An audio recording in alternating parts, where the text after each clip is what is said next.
Hija queridísima, si te he hablado así, es para que conozcas mejor la dignidad a la que he elevado a mis ministros y te duelas más de sus miserias. Si ellos consideraran esta dignidad, nunca ensuciarían la cara de su alma, cayendo en pecado mortal.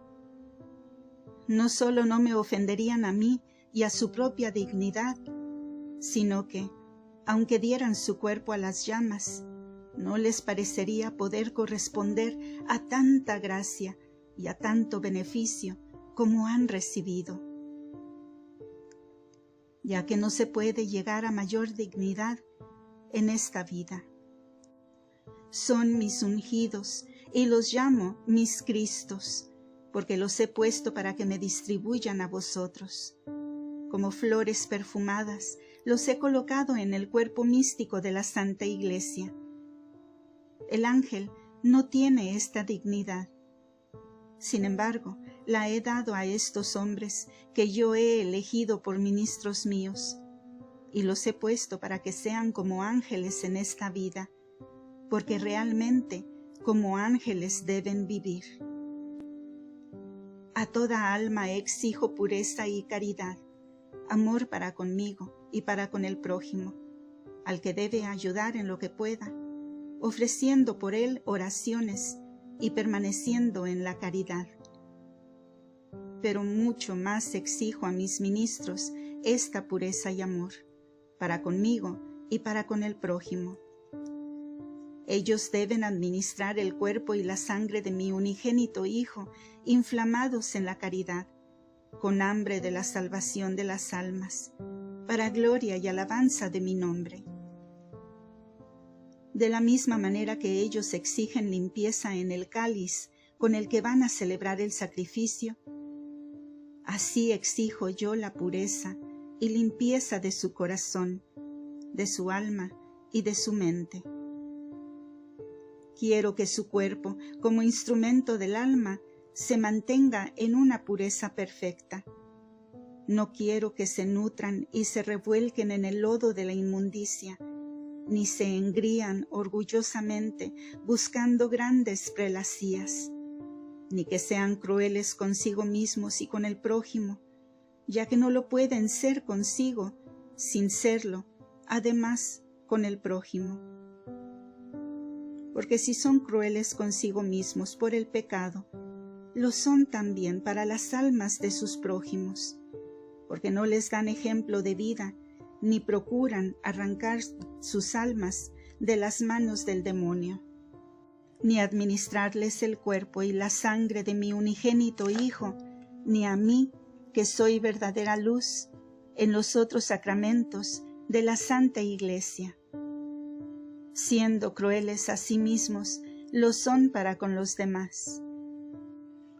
Quiero que mis ministros sean generosos, que lo reciban de mi bondad, ya que gratuitamente lo reciben, lo distribuyan caritativamente a quien humildad se lo pida.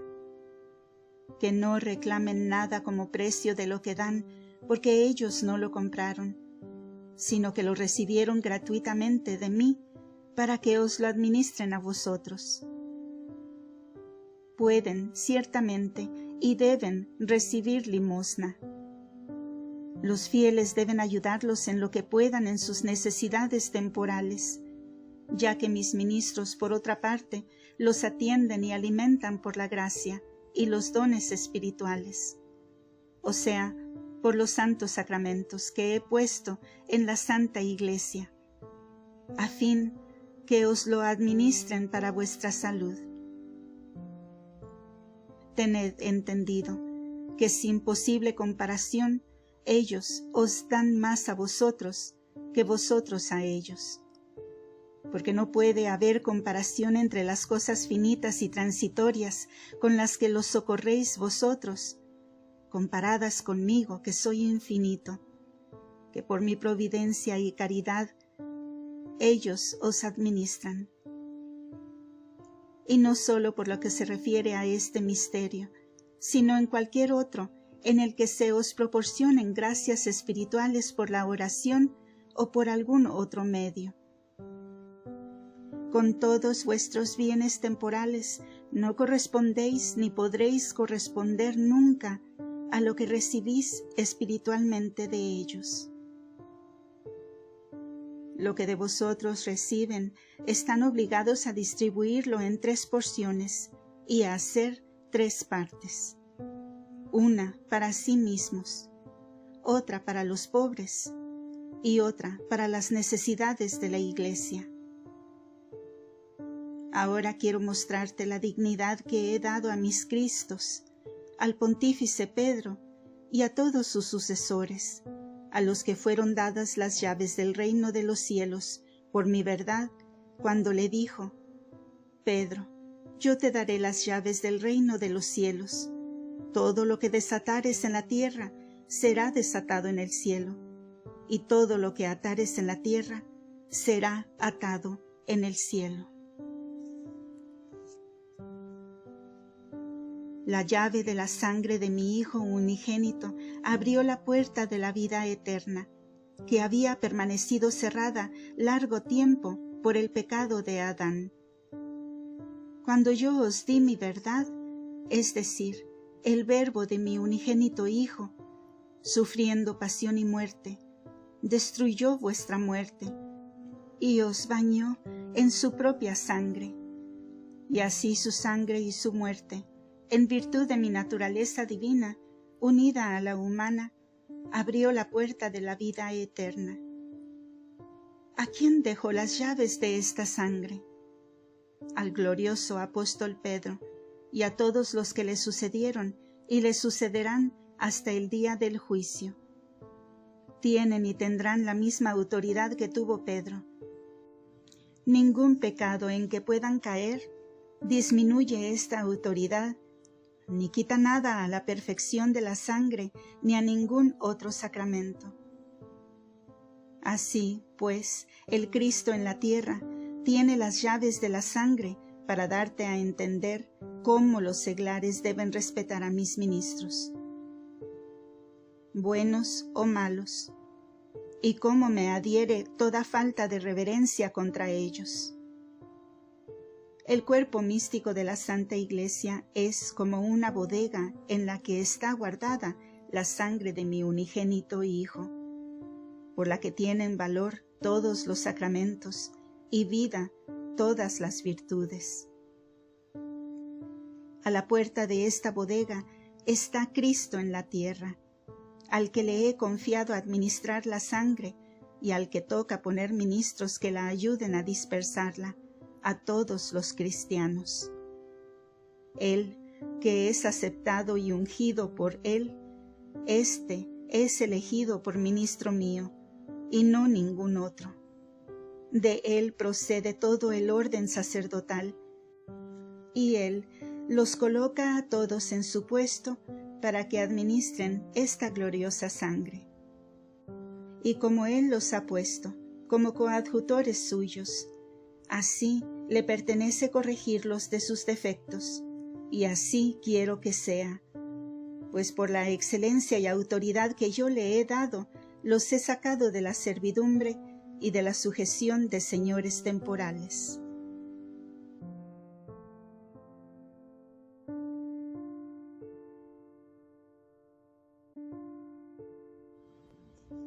Como te dije respecto a Pedro, príncipe de los apóstoles, que recibió en sus manos las llaves del reino de los cielos, lo mismo te digo de los otros, que en este jardín de la Santa Iglesia administran el cuerpo y la sangre de mi unigénito Hijo, y todos los sacramentos de la Santa Iglesia que tienen valor y dan vida en virtud de la sangre.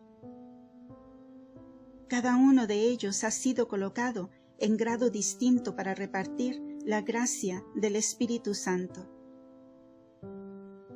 El sol calienta y alumbra con su calor, hace germinar la tierra. Así, estos, mis dulces ministros, elegidos y ungidos, administran la luz en el cuerpo místico de la Santa Iglesia. Luz de ciencia sobrenatural por el color de su honesta y santa vida, siguiendo la doctrina de mi verdad, y por el calor de su ardentísima caridad. Irradiando este calor e iluminando las almas estériles con su ciencia, las hace fructificar. Con su vida santa y ordenada arrojan las tinieblas de los pecados mortales, de la infidelidad, y ordenan la vida de los que desordenadamente viven en las tinieblas del pecado y en la frialdad por la privación de la caridad. Ves, pues, cómo son soles que han tomado la condición del sol de mí, sol verdadero, al hacerse una cosa conmigo por el amor.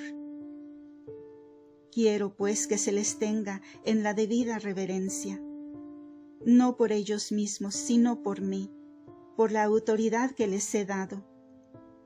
Por esto, esta reverencia no debe disminuir jamás, aunque en ellos disminuya la virtud.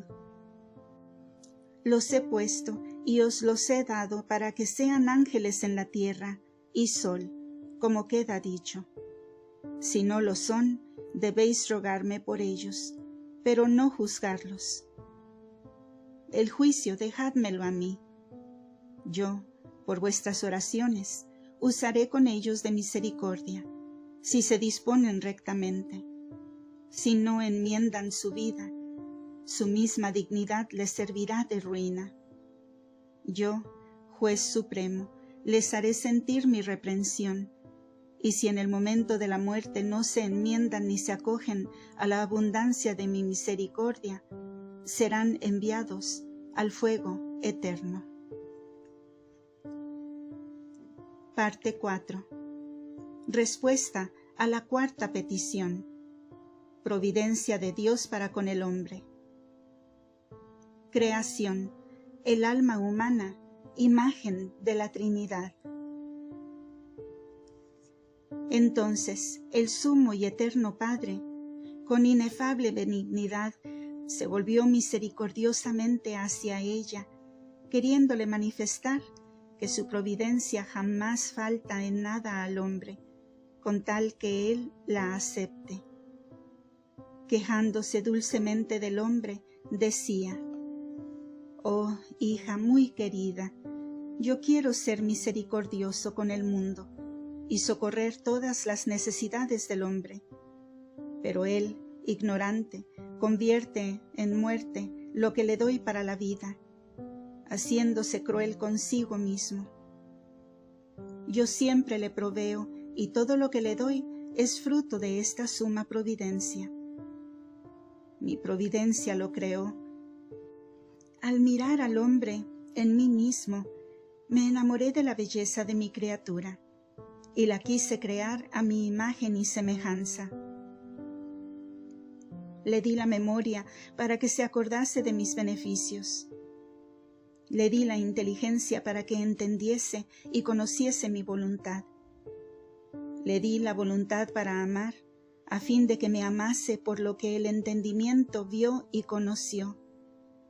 Esto hizo mi dulce providencia para que fuese capaz de alcanzar su fin. Conocerme, gustar y gozar de mi bondad en mi eterna visión. El cielo estaba cerrado por la culpa de Adán, que no supo ver con cuánta providencia y amor inefable le había creado.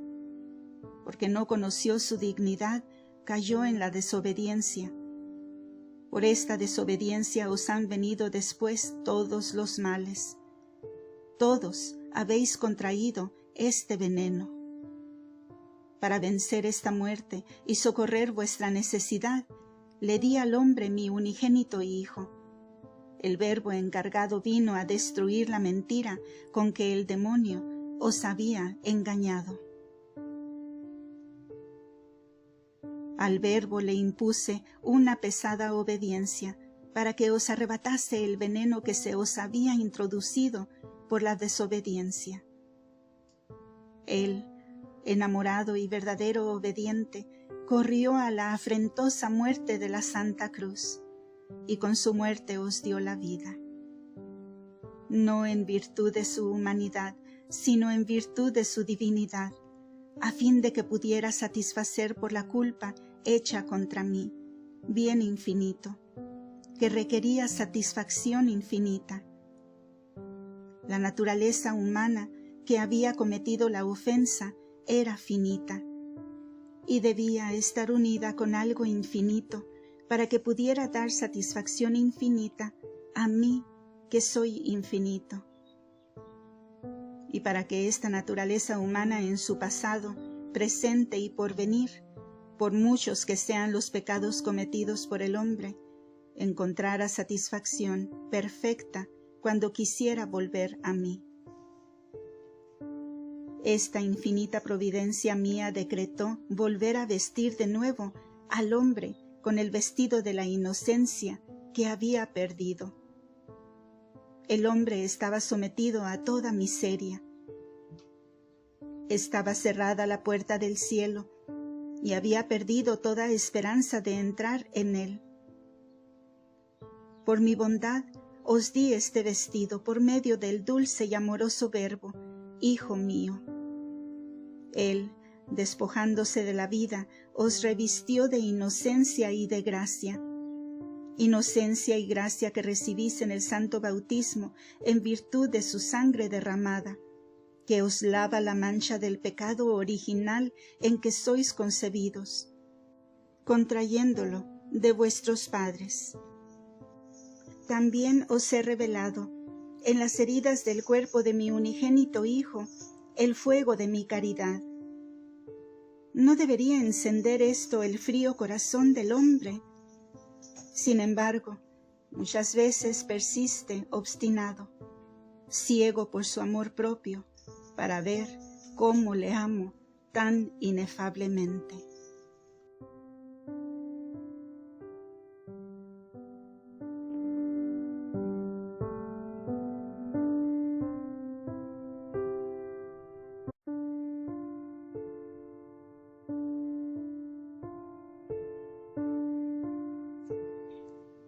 Mi providencia ha proporcionado al hombre comida para vencer su debilidad y confortarle mientras peregrina por esta vida. Gracias a la sangre de mi verdad, tiene allanado el camino para que pueda llegar al fin para el cual le cree. ¿Y qué comida es esta? Es el cuerpo y la sangre de Cristo crucificado, Dios y hombre, alimento de vida, manjar que sacia al hambriento, que gusta de este pan, pero no al que no tiene hambre, porque es manjar que quiere ser tomado con santo deseo y gustado por amor. Mira, pues, cómo mi providencia lo ha dispuesto todo para fortalecer al hombre. También he dado al hombre el consuelo de la esperanza, siempre que con fe mira el precio de la sangre que por él he pagado. Ésta le infunde esperanza firme de su salvación.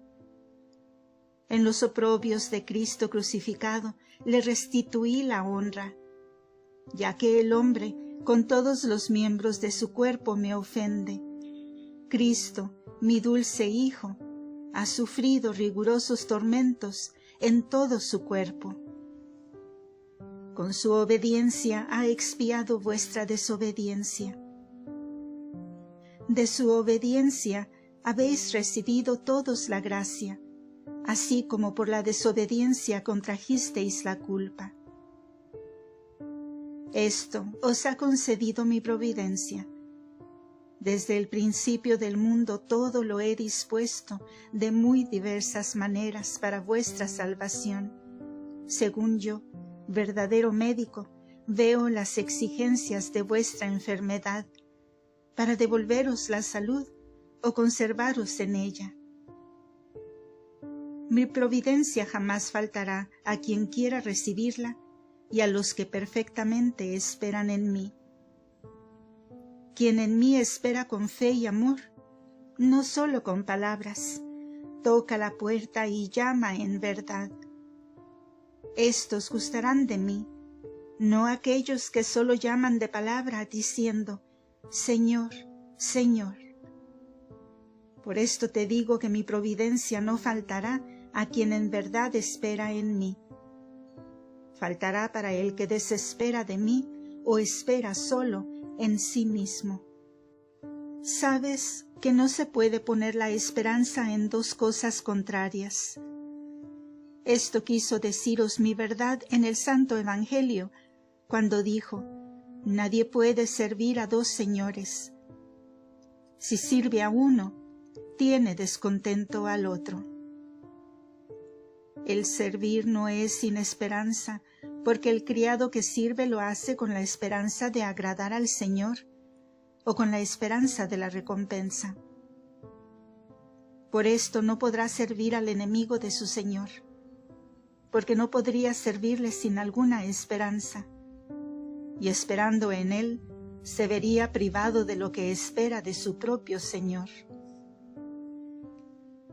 Esto mismo sucede con el alma. O me sirve y espera en mí, o sirve al mundo y espera en él y en sí misma. Quien sirve al mundo fuera de mí es porque ama su propia satisfacción, pues sirviendo al mundo espera obtener placer y deleite sensual. Por tener puesta la esperanza en cosa finita, vana y transitoria, por esto se pierde y no llega a conseguir lo que desea. El que espera en sí y en el mundo, no espera en mí, porque el mundo, es decir, los deseos mundanos del hombre, me son odiosos, y tan abominables me fueron, que entregué mi unigénito Hijo a la afrentosa muerte de la cruz. El mundo no es compatible conmigo, ni yo con el mundo, mas el alma que perfectamente espera en mí y me sirve en todo, de todo corazón, necesariamente deja de esperar en sí misma y en el mundo. No pone su esperanza en su propia fragilidad. Esta esperanza verdadera es más o menos perfecta, según el grado de amor con que se me ama. Pero perfecta o imperfecta la esperanza, el alma gusta de mi providencia.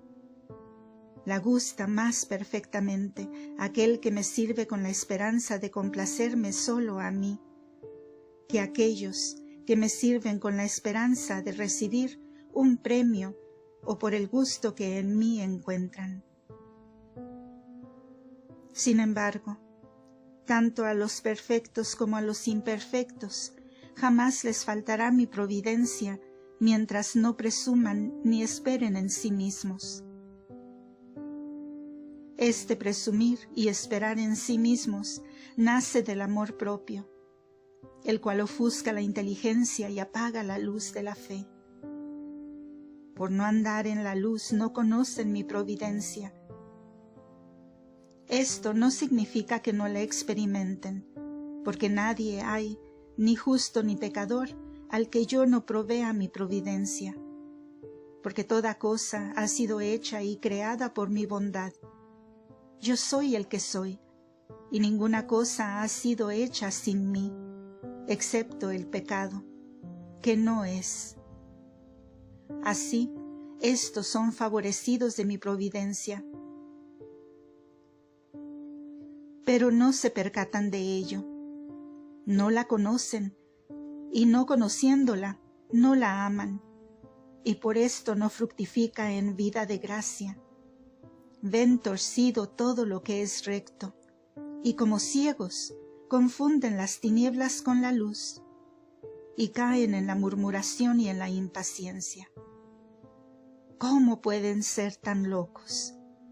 ¿Cómo no ven que yo, suma bondad, no quiero más que su bien en las cosas pequeñas que diariamente permito para su salud espiritual? A pesar de su ceguera, les bastaría utilizar la pequeña luz natural que poseen para ver mi bondad y el beneficio de mi providencia. Pero desfallecen y temen su propia sombra. El hombre insensato no se da cuenta que mi misericordia no ha dejado un solo instante de proveer al mundo, y a cada uno en particular, según sus necesidades en el tiempo oportuno. Mi providencia se manifestó de una manera general por la ley de Moisés en el Antiguo Testamento y por los otros profetas.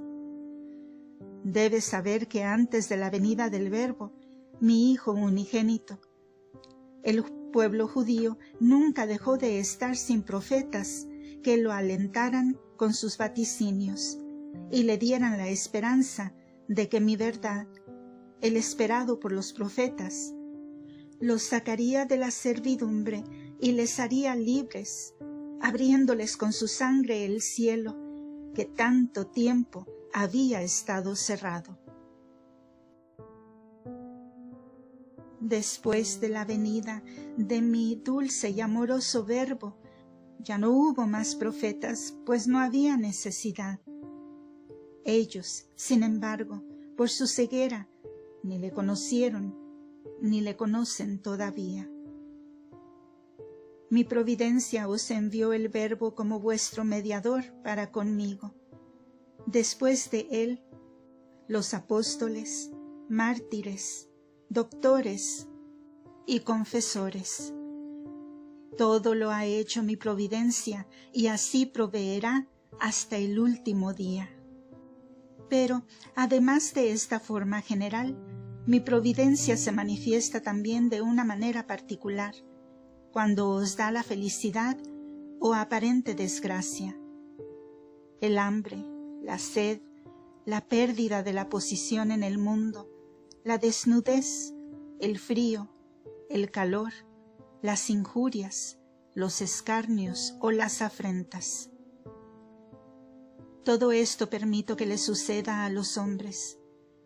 No es que yo sea culpable de la mala voluntad de aquel que os perjudica o injuria, sino que el tiempo y el ser que tiene lo reciben de mí. Yo no le di el ser para que me ofendiese a mí o a su prójimo, sino para que me sirviese a mí y al prójimo con amor.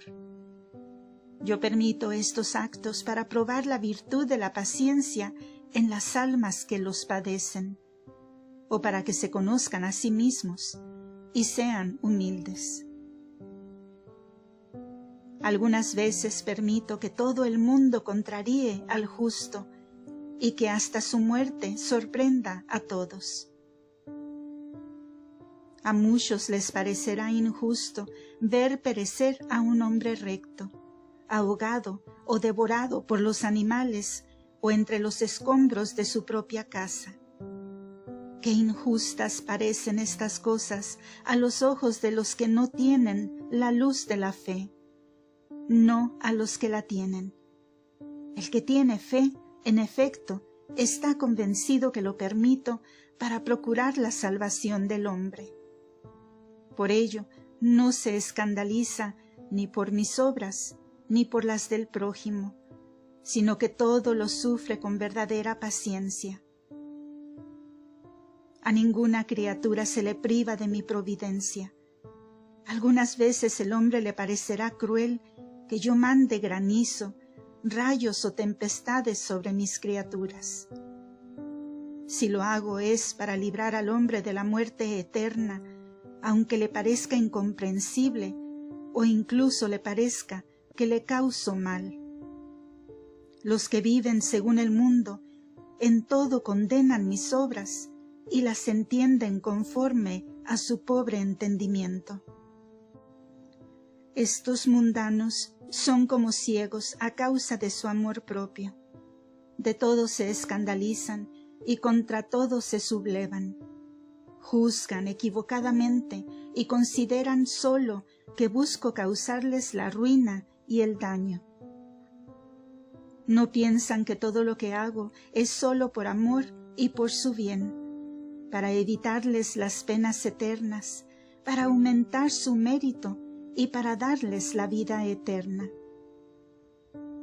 ¿Por qué, pues, se quejan de mí? ¿por qué no esperan en mí, sino en sí mismos? Por esto se viven en tinieblas, por falta de conocimiento. Por esto aborrecen lo que tendrían que reverenciar. Como soberbios, se atreven a juzgar mis ocultos juicios, que son todos buenos. Hacen como el ciego que con el tacto de sus manos quiere juzgar todo según su torpe y limitado saber. Y así, estos no quieren atenerse a mí, que soy verdadera luz, y el que los nutre espiritual y corporalmente, ya que sin mí nada pueden. Por haber perdido la luz, les parecen buenos los placeres del mundo. No advierten que todos ellos están llenos de muchas espinas, miserias y grandes afanes, tanto que el corazón que los posee fuera de mí se hace insoportable a sí mismo. Según su deseo y amor desordenado, los placeres les parecen dulces y suaves, y no se dan cuenta que los pecados mortales hacen inmunda al alma, la apartan de mi semejanza y le quitan la vida de la gracia. De modo que, si con fe no se purifican en la sangre, recibirán muerte eterna. El alma que ama su propia sensualidad cae en la fosa, es atada por la culpa y golpeada por sus enemigos. Por la ceguera de su amor propio y por la confianza que pone en sí misma y en su propio saber, no acude a mí, que soy su guía y camino. Este camino os fue dado por el verbo de mi Hijo, que dijo: Yo soy el camino, la verdad y la vida. Quien va por él no puede ser engañado ni andar en tinieblas. Nadie puede venir a mí sino por él, porque es una misma cosa conmigo. Ya te dije que de él había hecho puente para que todos pudierais llegar a vuestro fin, y con todo no se fían de mí, que no quiero más que su santificación. Cualquier cosa que les ocurra, mi amor la permite, mas ellos se escandalizan de mí. Esto lo sufro con paciencia, porque los amé sin ser amado de ellos. Se rebelan y murmuran de mí, metiéndose a escudriñar según su ceguera mis ocultos juicios, todos justos e inspirados en el amor. Porque no se conocen a sí mismos, juzgan falsamente que quien no se conoce no me puede conocer ni entender mis juicios. ¿Quieres que te muestre, hija, cómo se engaña el mundo al juzgar mis designios? Quiero que sepas que para librar a un alma de la eterna condenación, permito que le sucedan muchas aparentes desgracias, con objeto de que consiga la vida mediante la sangre de mi verdad, mi Hijo unigénito. Así lo hice con aquella alma que tú conoces, porque a pesar de su pecado, yo no había olvidado la reverencia y el amor que ella tenía a María, la dulcísima madre de mi unigénito Hijo. Mi bondad ha otorgado a todos los que la veneran, justos o pecadores, que jamás sean devorados ni arrebatados por el demonio infernal. María es como un cebo puesto por mi bondad para prender a los hombres. Y así, por misericordia, permití que a esta alma le pasase lo que la mala voluntad de los hombres consideran una desgracia. No pueden verlo de otra manera a causa de su amor propio, que les ha quitado la luz, y por esto no pueden conocer mi verdad. Mas, si ellos quisieran quitarse esta nube, la conocerían y la amarían, y todo lo aceptarían con reverencia, y en el tiempo de la cosecha percibirían el fruto de sus fatigas. Yo soy vuestro Dios, premiador de todo trabajo, que cumplo vuestros santos deseos, siempre que de verdad llaméis a la puerta de mi misericordia, esperando siempre en mi providencia.